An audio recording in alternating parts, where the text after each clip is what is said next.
Olá, tudo bem com você? Tudo bem com a sua família? Pastor Josué Gonçalves aqui para mais um podcast da família e hoje nós temos um convidado muito especial. Mas antes, eu quero pedir algo para você.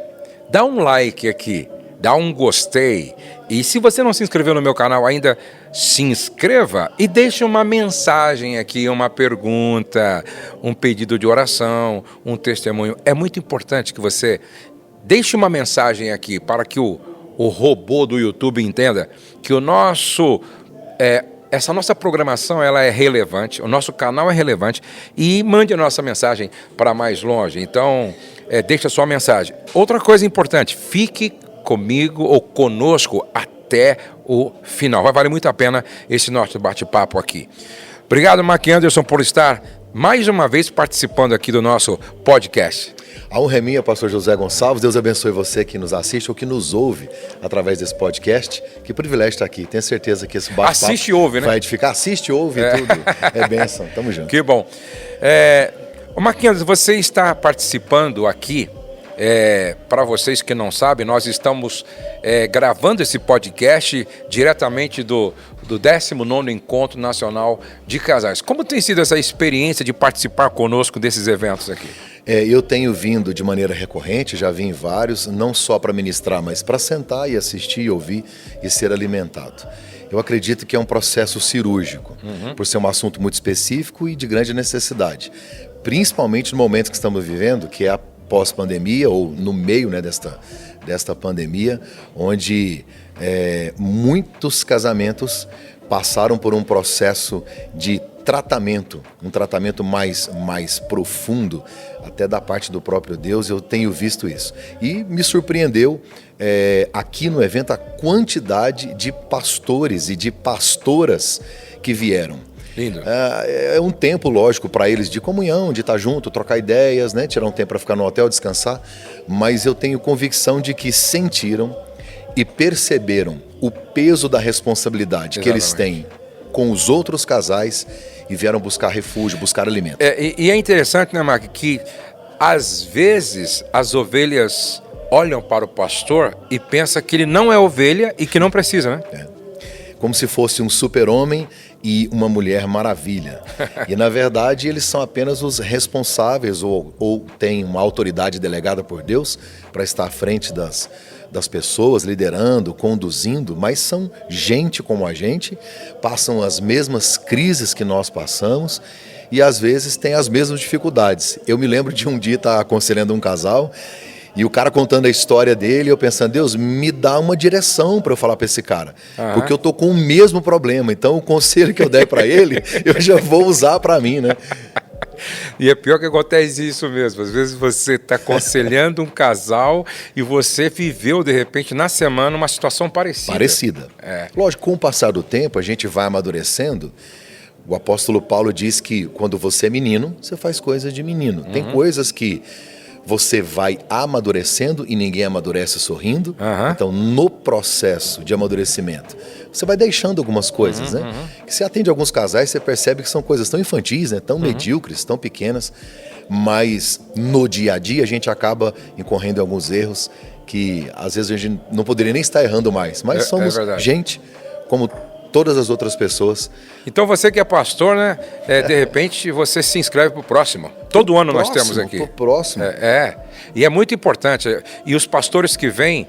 E aí eu aprendi uma coisa. Eu estava até falando com o Douglas num podcast. Às vezes, as mensagens são interessantes, são importantes, mas o tempo de mesa que você tem com outros pastores, outros casais, te acrescenta tanto quanto as mensagens que foram pregadas, ou até mais, né? Porque o que cura gente é gente, né? Gente precisa de Deus, mas gente precisa de gente. Exatamente. E o compartilhar da mesa, talvez ele seja mais cirúrgico. Exatamente. Ou, na verdade, o compartilhar da mesa é o cara que está sentado e ele vai dar uma interpretação para aquilo que foi dito no altar. Exatamente. Ele senta, faz um comentário, compartilha uma experiência pessoal, né, e quem está sentado acaba recebendo uma cura, uma injeção de ânimo e percebe que não está sozinho nesse barco, que a gente está todo mundo junto, navegando na mesma direção. Você disse uma coisa ontem na sua ministração que eu achei muito interessante. Você falou que o Golias revelou o medo e a covardia do exército lá de Israel e a coragem e ousadia de Davi. O que você acha que essa pandemia revelou dos casais? Na verdade, a crise, ela joga para fora aquilo que talvez nós já temos, mas estava de alguma maneira encoberto.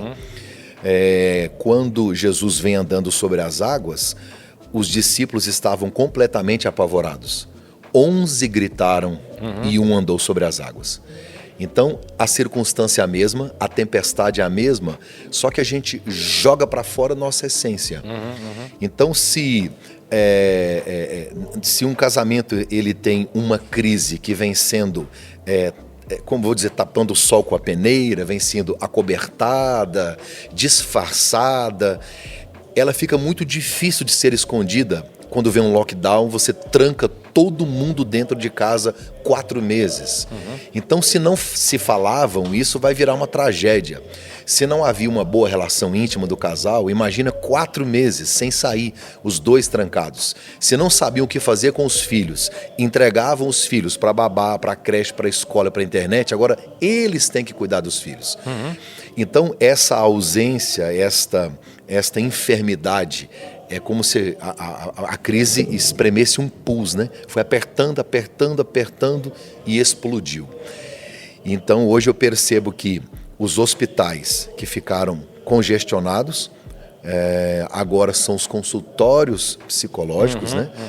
E muito em breve as igrejas, porque aqueles que perceberem que talvez o que eles careciam não era só de uma cura emocional, que eles percebem que pode ter uma ajuda espiritual, vão recorrer também às igrejas. Então, o mesmo Golias, né, que revela a coragem de Davi, revelou a covardia de Saul. A circunstância é a mesma e a gente se revela diante da pressão. E é interessante que se engana aqueles que dizem que, aquele casal teve problemas na crise. Não, a crise revelou um problema que eles já tinham. Não é verdade? Eles já tinham. O que eu gostei quando eu ouvi aquela neurocientista Rosane Alves, Rosana Alves, né? Ela disse o seguinte: o que separa um casal não é adultério. O que separa o casal são problemas não resolvidos durante o casamento.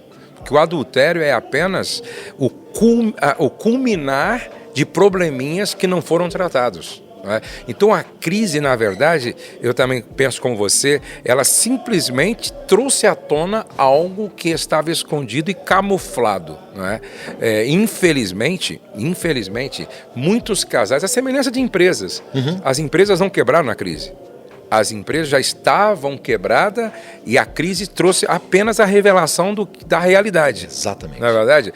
Agora, é claro, os casais que têm inteligência conjugal e emocional, eles, ao saberem do estado do seu casamento, eles buscaram ajuda e tiraram proveito até desse momento de crise para mudar o que precisava ser mudado, corrigir o que precisava ser corrigido, e quem estava bem simplesmente fortaleceu.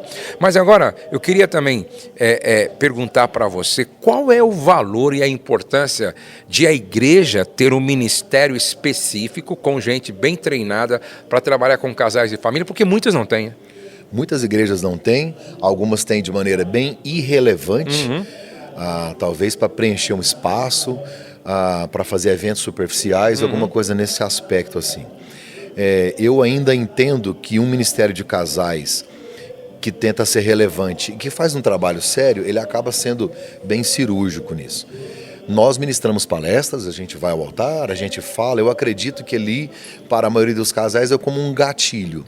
Ali pode se iniciar um processo. Exatamente. Mas esse processo precisa urgentemente de um acompanhamento. Não é só você disparar uma ideia e falar, você precisa, aí o cara sai e agora eu vou para onde? Então, consolidar um ministério de casais com cursos específicos, com treinamentos específicos, com aconselhamento, com eventos específicos, tudo assim, com planejamento, muito bem organizado e de maneira intencional. Nós começamos um projeto de casais agora na igreja, e aí nós ficamos uma semana conversando a respeito das dinâmicas, que na célula a gente chama de quebra-gelo. Mas como é para casais, como nós faríamos essa dinâmica para que ela pudesse, de alguma maneira, ser importante no processo de cura. Então nós decidimos pelo menos 10 dinâmicas, uma para cada aula. A gente vai ministrar a aula, depois tem uma dinâmica específica. E terminou a dinâmica, nós faremos um compartilhamento para ouvir o que o casal entendeu, qual foi a percepção que ele teve daquela dinâmica, para que um casal ajude a curar o outro. Porque eu entendo que aquilo que a gente faz no altar e na ministração acaba sendo, para quem está com uma dor de estômago, um sonrisal, né? Alivia, acalma, é um remedinho para dor de cabeça que passa. Mas a cirurgia precisa ser feita de maneira pontual, intencional e bem direcionada, acho que no discipulamento dos casais. E é interessante que nós recebemos aqui na nossa casa de restauração de casamentos muitos casais, né? Nós já estamos alcançando o número de 2.160 casais. E qual é o grande problema que a gente vê?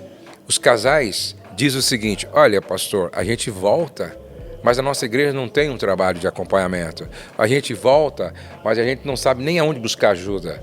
A gente volta, mas nosso pastor não costuma valorizar esse tipo de trabalho. Então fica aqui. Eu sei que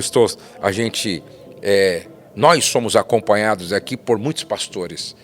Nós temos um curso chamado Talk, Treinamento Avançado para Líderes de Casais. São mais de 10 horas de aula. A gente ensina nesse curso desde como você começar um trabalho, um ministério de casais, até como você desenvolver a identidade de um evento, até como você levantar recursos, né, recursos para manutenção e sustento desse ministério. Então, é muito importante que os pastores façam investimento em treinamento.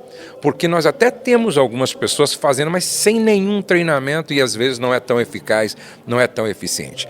Mas como é que você está vendo hoje também?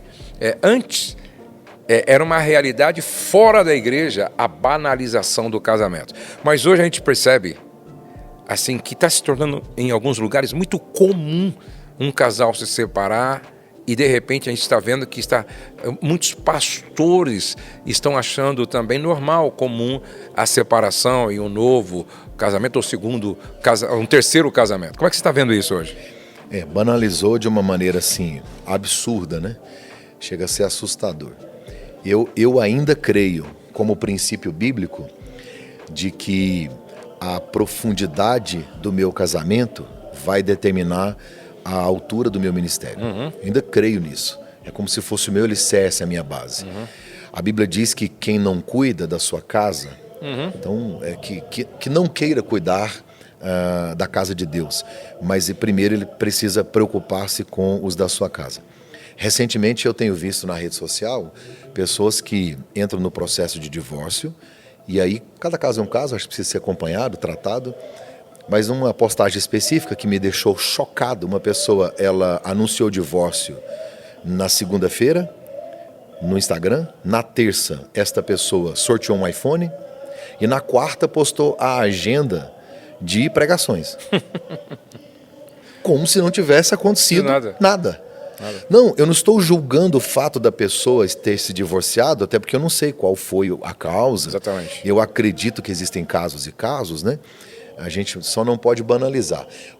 O meu medo é esse, é quando pessoas de referência, pessoas que são relevantes na rede social, porque são acompanhadas, tomam uma atitude como esta. E sem contar que tem muitos jovens acompanhando essas pessoas. Sim. E vendo estas pessoas como modelo. E que tipo de modelo essas pessoas estão sendo? É como você falou, a separação, de repente, houve uma causa que justificasse, mas não senti nenhum constrangimento. Nada. Nenhuma vergonha. Como se nada tivesse acontecido. Esse que é um problema. O apóstolo Paulo diz que nós disse para o seu filho na fé, que você seja o padrão dos fiéis. Exatamente. Porque o erro do líder é muito mais grave do que os outros erros. Exatamente. Alguém falou para mim assim que eu cheguei em Goiânia, muita crise, muitos casamentos assolados, e eu sei que também no meio de alguma liderança, Alguém falou para mim, pastor, na mesa, mas nós não podemos julgar as pessoas, nós não podemos julgar as pessoas, né? Julgar esses pastores, julgar os líderes, não julgueis para não ser julgados. Primeiro que eu uso o texto de maneira errada, mas aí alguém me perguntou na mesa, o senhor não concorda, pastor Mark, que a igreja é um hospital? Aí eu disse, é verdade, você me pediu opinião, posso dar, a igreja é um hospital.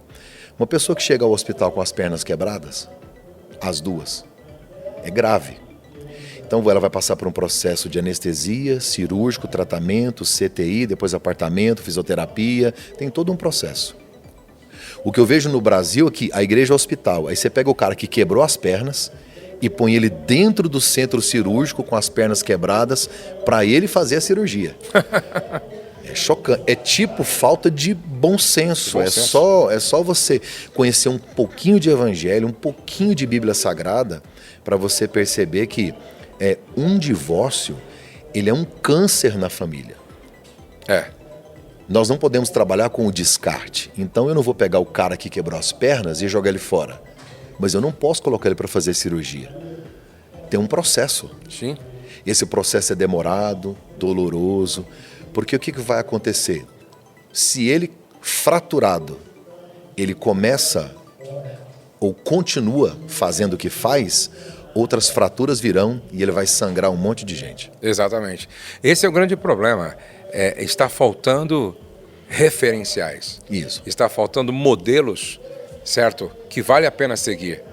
Pelo contrário, se continuar assim, a quem nós vamos adotar como referência, né? Hoje, eu acredito que nós estamos vivendo a crise do modelo hoje. Não é? Modelo de integridade, modelo de casamento saudável, modelo de família. Eu acho que nós estamos vendo uma crise de modelo. Mas uma outra questão bastante importante, muitos casais estão se casando sem nenhuma preparação para o casamento. Você acha que a igreja, na sua maioria, ela tem falhado nesse aspecto também? Muito. O Douglas trouxe uma mensagem aqui no 19º Encontro de Casais, que, assim, essa mensagem ela precisa ser ouvida, eu acredito, no meio evangélico. O que é casamento? Uhum. O senhor fala muito sobre isso, mas o que é casamento? Para que serve o casamento? Exatamente. Por que eu preciso me casar? Porque o cara me procura por aconselhamento e fala assim, não, pastor, a gente vai terminar. Eu falei, cara, você não vai terminar, não é um namoro. A gente vai terminar. Então, você não vai terminar. Você vai rasgar. Você vai arrancar um pedaço. Exatamente. Você vai se quebrar ao meio. Vai ser uma tragédia. Então, assim, quando é que as pessoas vão parar de comparar o casamento com qualquer tipo de relacionamento descartável? Uma menina disse, eu vou terminar porque o amor acabou. Eu falei, já tive 5 carros. Eu não jogo nenhum fora quando a gasolina acaba. Porque o carro é mais importante do que o combustível. Mas as pessoas não dão valor a isso. Eu só quero ser feliz. Eu só quero ser feliz, eu quero ser feliz, eu quero ser feliz, não estou feliz aqui.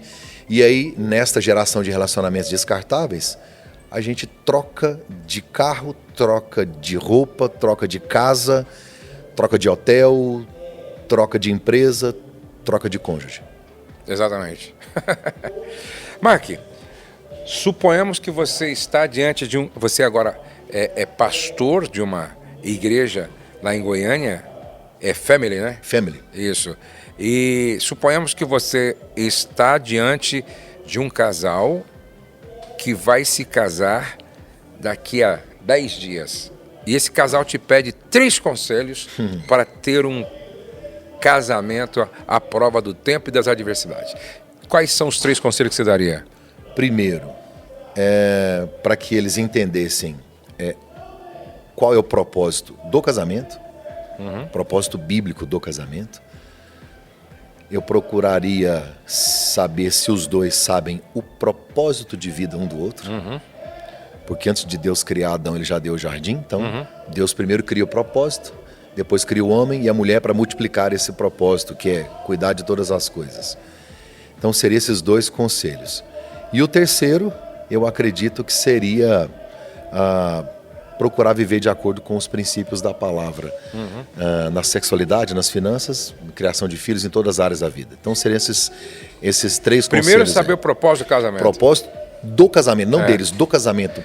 O Douglas casar, diz uma né? coisa que é muito legal. Ele fala que a felicidade é o subproduto do cumprimento de um propósito. Isso. Então, se você está buscando a felicidade em vez de cumprir o propósito, você Sim. corre um sério risco de morrer e não encontrar ela. Isso. Agora, se você encontrou o propósito e cumpre, consequentemente, você vai ser feliz. Na verdade, o propósito ou o propósito é o destino, né? E a felicidade está no caminho. Está no caminho. Exatamente. E aí saber o propósito da própria vida, né? Sim. Alguém disse que os dois dias mais importantes da sua vida é o dia que você nasceu e o dia que você entendeu por que você nasceu. Por que você nasceu? Porque de repente os dois estão tentando unir propósitos que são completamente divergentes. Exatamente. Que não vai dar certo. É um peixe com passarinho, não vai funcionar. Não vai funcionar. Então, quando há uma unidade de propósito, de intenção, a palavra solteiro significa inteiro. Né? Então, não existe cara metade. Não existe alguém para ser sua metade. Existe alguém para completar ou para multiplicar o seu propósito. Para a gente já caminhando para o final, você é um pastor jovem, não é? Mas com Obrigado pelo com um ministério profícuo, com um ministério frutífero, com um ministério abençoado por Deus. E nós estamos hoje vendo muitos pastores jovens, né? Muitos pastores jovens. Nós temos uma alegria, porque são jovens com muita vontade de fazer a obra de Deus, e uma preocupação para que esses jovens não apenas comecem bem, mas que eles terminem bem. E você tem feito um trabalho com muita maturidade, e eu tenho caminhado com você, e eu percebo que apesar de você ser um pastor jovem, mas você tem um comportamento de gente madura. Quais são os 3 conselhos agora que você daria para esse casal de pastores jovens que estão na frente de um projeto, de uma igreja ou de um ministério dentro da própria igreja? Primeiro, não andem sozinhos. Acredito que a mentoria, o conselho, o pastoreio, você ter alguém que você possa confiar, se espelhar e que possa, em tempo oportuno, talvez até puxar a sua orelha, te chamar a atenção, colocar os seus pés no chão. Então, todo Eliseu tem seu Elias, todo Timóteo tem seu Paulo, e aí a Bíblia vai, Jesus tem os 12, e eu acredito que esse processo de discipulado é importante para todo mundo. Então não andem sozinhos. Ótimo. Não andem sozinhos. O apóstolo Paulo disse que para terminar bem, ele disse que ele guardou a fé. Ele guardou a fé. A gente entra num processo de fazer as coisas de maneira mecânica, de maneira prática, e a gente começa a atender pessoas, resolver, pregar, andar, caminhar, e acabamos nos esquecendo de nós mesmos, como cristãos, como devocional, nossa fé em Deus, estabelecer isso. E como casal, eu acredito que cuidar um do outro na questão de serem alimentados um pelo outro, como seres humanos, fisicamente, emocionalmente, tirar um tempo para os dois, para ter uma saúde emocional, uma saúde física. Eu converso com alguns pastores e a gente às vezes percebe que eles estão cuidando de tanta gente que acabam se esquecendo de cuidar de si mesmos. Exatamente. E vão adoecendo. E não podem falar, porque não tem o primeiro com quem compartilhar. Segundo, perder o seu tempo com Deus. E porque talvez as atribuições foram sugando e acabaram se perdendo. Alguém tentou falar comigo um dia, não conseguiu falar, estava com crise no casamento e e falou, pastor, eu precisava falar e não consegui, meu casamento está quase acabando, eu preciso de um pastor disponível. Eu falei, rapaz, antes de cuidar do seu casamento, eu preciso cuidar do meu. Então era dia da família. Então eu sei que o seu está mal, mas não tem como eu te carregar se eu estiver machucado. Então eu preciso tratar do meu primeiro para depois tratar o seu. Isso é igual o cara que falou, pastor, o senhor estava de folga na segunda-feira? A Bíblia diz que o diabo não tira folga. O pastor diz, não, mas ele não é meu exemplo não, você pode ficar tranquilo. Que o meu exemplo é Deus, no 7º dia ele descansou e a gente precisa. Então seriam os 3 conselhos, acho que para jovens pastores. Você ter um pastor, você ter alguém que põe a mão em você, que fala com você, acho que isso é importante. Segundo, a questão dessa prática da fé diária com Deus. Não deixar ficar mecânico, porque fica. A gente aprende a fazer, e às vezes faz até bem feito. O JB disse uma coisa muito legal, quando eu fiz essa pergunta para ele, como não se tornar um profissional do púlpito? Ele disse, seja um amador sempre. Então, sempre amador. Sempre amador. Porque o dia que você se tornar profissional do púlpito, você simplesmente perdeu de vista o teu chamado, a tua missão, a visão. Então, agora, quando o amador, ele é um aprendiz constante, eterno. Não é? Então, nunca seja um profissional, seja sempre um aprendiz, seja sempre um amador, porque aí você nunca vai se esconder atrás de um verniz religioso. Porque a gente aprende. Aprende. Se você não tomar cuidado, você está fazendo no automático. E aí esse é o grande perigo. Marco, foi muito bom conversar com você. A honra é minha. Vamos marcar para outras vezes estarmos aqui. E eu quero que você deixe pelo menos uns 2 minutinhos de uma reflexão para todos os que estão nos assistindo. E principalmente nesse tempo de grandes desafios. Né? Olha, casamento é uma escola onde a gente se matricula e a gente nunca pega um diploma. Essa é uma frase que eu já ouvi muito o pastor Josué falar. E ela é tão real, tão verdadeira. Eu tenho 23 anos de casado e o que eu percebi, o que eu entendi, é que ou eu amadureço ou eu apodreço durante esse processo de crescimento do relacionamento. Ou estou num processo de casamento diário ou num processo de descasamento diário. Então, a gente vai percebendo os sinais. Ninguém se divorcia da noite para o dia. O adultério é apenas o resultado, o produto de alguma coisa que fomos gerando ao longo dos anos. E a gente precisa estar atento aos sinais. Então, se você que está nos assistindo, quem sabe você é um pastor e tem dificuldade de procurar uma ajuda, procurar alguém, você não sabe com quem falar, procure a equipe do pastor Josué, faça os cursos que estão disponíveis, procure o SOS Casamento, é o único projeto no Brasil, no mundo que eu conheço, que é um processo cirúrgico para casais. A maioria das pessoas que vão ali tem ministério, são pastores e são tratadas de maneira ética, com muita prudência, sabe, com muito sigilo para que tudo seja feito da melhor forma possível. Você é só um ser humano, você não é Deus, você não é um super-homem e você não é uma Mulher Maravilha. Então nós estamos aqui hoje nos colocando à disposição para um socorro, para uma ajuda, para que você possa seguir em frente e fazer como Paulo. Não só terminar a carreira, mas terminar bem, guardar a fé e ser exemplo dos fiéis. Que Deus abençoe você, Deus abençoe sua casa. Vamos em frente, família é projeto de Deus. Benção. Assim é para nós lembrar desse tempo, né? Isso. Deus abençoe você, Deus abençoe sua casa, sua família. Dá o seu like aqui, se inscreva no meu canal se você não se inscreveu. E não deixe de estar assistindo todas as outras mensagens, outros podcasts. Um grande abraço e não se esqueça.